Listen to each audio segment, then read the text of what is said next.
Audi has never had any problems selling the A4 thanks to its desirable image and high quality cabin. But in a variety of other areas, the A4 has spent a fair few years living in the shadow of its main rival, the BMW 3 Series. The latest A4, however, has properly upped its game in a number of ways, in a bid to take the fight directly to BMW's door.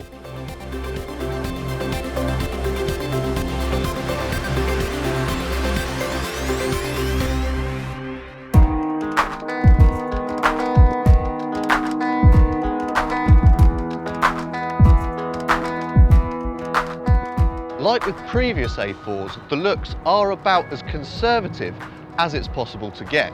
But that's no bad thing. After all, conservatism has never put A4 buyers off before, and we very much doubt it's going to start now. And despite this conservatism, the A4 is still a really smart looking car with some sharply chiselled details like this little kink in the headlight and some imaginative lines like this one that runs all the way from the front light to the rear light.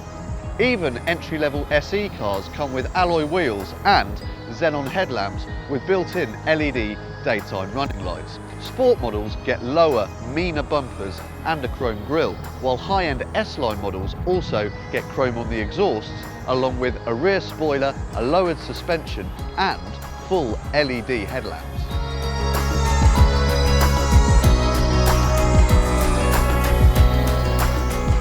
While the bodywork might not be particularly dazzling, the interior most certainly is. Every surface in here feels plush and expensive and beautifully finished, and there isn't one single panel that betrays that overall feeling of swankiness.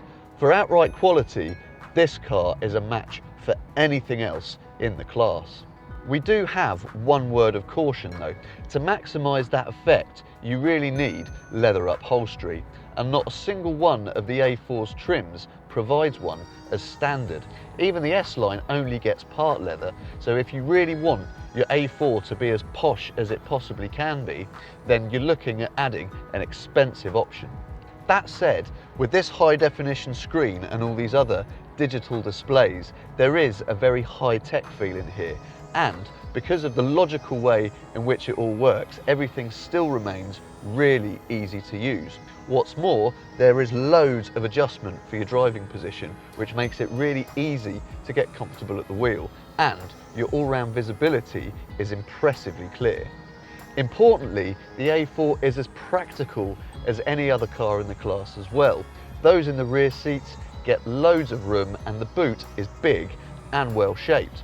The A4 also comes with split folding rear seats as standard across the range, and with many of this car's rivals, you have to pay extra if you want those.